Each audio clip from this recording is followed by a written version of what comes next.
2 days ago, my wife cheated on me. I wanted to write this sooner than I expected, but only got up the courage now. I 30, am married, my wife 29, about 5 years ago. I always saw her as a caring, loving person who was always concerned about me, but when everything happened, she showed herself to be a completely different person. I don't know if she pretended to be that way because of our marriage. After 1 year of marriage, we had a daughter for F. She is absolutely the love of my life. I adore her. My wife and I have always loved children, so having a daughter was like a blessing to our newly formed family. Fast forward to the future, the pandemic caused me to lose my job.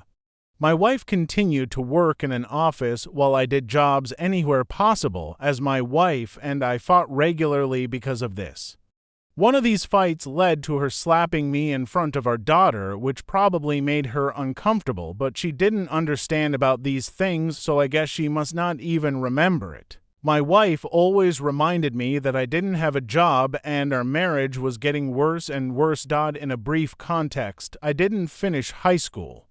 This, at least in my country, makes it very difficult for me to find a stable job. I had tried to get a job in several places, but it never worked out. So 2 days ago, I came home early after helping to make some deliveries for extra money. I entered the house, only to see a scene that simply never left my mind. My wife was there, in the kitchen, having relations with a guy from her office. She saw me staring at the scene, completely unresponsive. She screamed in horror at the sight of me. I just wanted to walk over there and kill that guy, but I somehow managed to keep calm. I left the house with my wife's car keys in my hand, since I don't have a car and needed to pick up my daughter from school. She came out of the house a few minutes later with messy hair, tired, and with red cheeks. She was probably having sex with that guy all afternoon. She looked at me, crying, telling me that she loved me and that she was sorry. I didn't know what to say. The only thing I could ask her was, "How long have you been doing this?" Which she replied, "Please." This was the first time. I didn't know what I was thinking. It was a lie. I wanted to believe her, but I couldn't.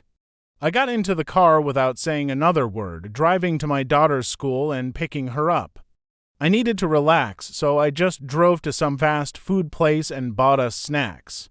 For a few seconds while I was eating with my daughter, I forgot what had happened.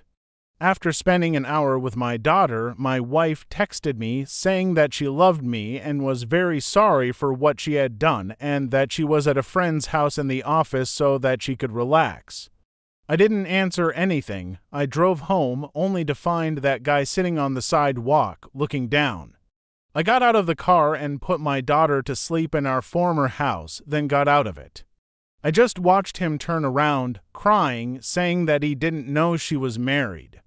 I asked him to explain, and he said that she basically lied to him. He told me that she said that she was single and that her ex-husband lived in another state and her daughter lived with her. He told me they never had sex in the bedroom and that she always wanted this on the living room or the kitchen.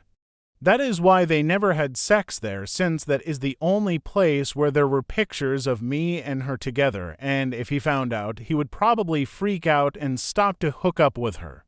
I asked him the same question I asked to my wife, "How long have you been doing this?" And he answered that they had been having this affair for 3 months.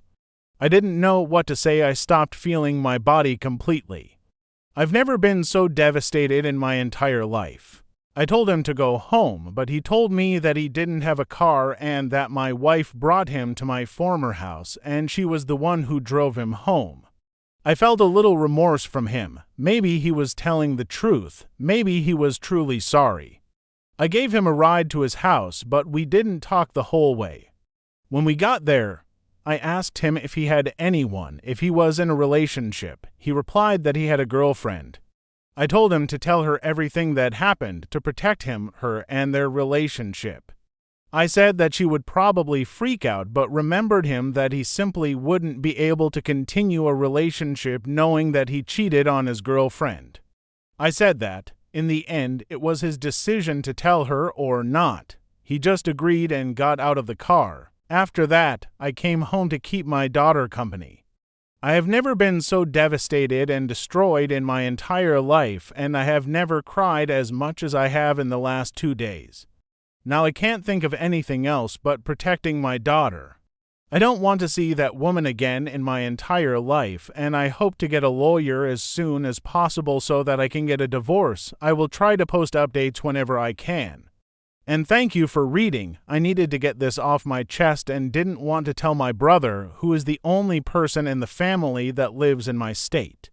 Also, sorry for any mistakes. I am not an English native speaker, so it is very difficult for me to write anything in this language, but I tried my best. Thanks. Edit. Since there's a bit of people confused, I did not let my daughter alone at home when I arrived the guy to his house. I called my brother to keep an eye on her. I just felt bad for the guy. Maybe he was sorry, I don't know. Edit 2, so yeah, I felt like I needed to do this edit because there are many people talking about the fact that I drove the guy to his home. I felt bad for him. Deep in my heart, I felt truly sorry for him, so I just felt I needed to do this. And yeah, looking back, it was a parenting neglect, even if my brother was taking care of her. I shouldn't have done this, and this will probably have a lot of effect on the divorce case. Thanks for all the comments. We'll probably send an update soon. Update. I just wanted to give y'all a quick update on what's been going on. Right now I am already contacting a lawyer about what all happened, and he said that my situation it's not so good and that I will never get 100% of my daughter's custody. And the best option is to try to get a 50/50 custody, which I accepted immediately. I want my daughter to still see her mom because that could be too traumatic for her to handle, her mom just disappearing from her life like that. Thanks for reading my comments, and I will stop editing this post because I don't know if Reddit has a character limit on these posts, so if anything new comes up, I will update in another post. And BTW, thanks y'all for the kind words and comments. I felt really appreciated and all those advices helped me a lot. Thanks y'all.